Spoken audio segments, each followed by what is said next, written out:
ചെയ്യാൻ പറ്റില്ല. അവര് പറഞ്ഞത് നിങ്ങളുടെ ജോലിയിലുള്ള ഭാരം കുറച്ചു തരാനും മറ്റു കാര്യങ്ങളും ചെയ്യാനും ഞങ്ങൾക്ക് കഴിയുകയുള്ളൂ. ഞങ്ങൾക്ക് അനുകൂലമായിട്ടൊരു നടപടി വേണമെങ്കിൽ അത് സർക്കാർ തന്നെ തീരുമാനിക്കണമെന്നാണ് പറഞ്ഞത്. എന്തുകൊണ്ട് സർക്കാരിന് ഞങ്ങൾക്ക് വേണ്ടി ഫണ്ട് കണ്ടെത്താൻ പറ്റുന്നില്ല? എന്തുകൊണ്ട് ഫണ്ട് കണ്ടെത്താൻ പറ്റുന്നില്ല? അവർ 4ാം വാർഷികം ആഘോഷിക്കാൻ പോവുകയല്ലേ? അവർക്ക് എവിടെ നിന്ന് ഇപ്പോൾ കാശ് വരുന്നത്? ഖജനാവിൽ പൈസ ഇല്ലെങ്കിൽ പിന്നെ അവർക്ക് എവിടെ നിന്ന് അവർ ആഘോഷങ്ങൾ നടത്താൻ കാശ് വരുന്നത്? ഇനി അവർ ഇറങ്ങിപ്പോവാൻ 8 മാസ കാലയളവേ ഉള്ളൂ. അവർ പറയുന്നത് ഫണ്ട് വർദ്ധിപ്പിച്ചുകൊണ്ടിരിക്കുകയല്ലേ. ഇങ്ങനെയാണോ വർദ്ധിപ്പിക്കുന്നത്? അവർ വർദ്ധിപ്പിക്കുന്നുണ്ട്. കറണ്ട്, വെള്ളം, ബസ്, ഓട്ടോ സകലത്തിനും കൂലി വർദ്ധിപ്പിക്കുന്നുണ്ട്.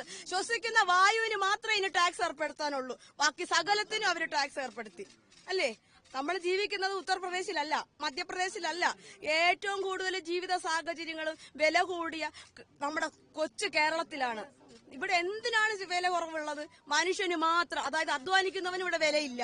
സമ്പന്നരുടെ പാർട്ടിയായി ഞങ്ങളുടെ ഭരണം.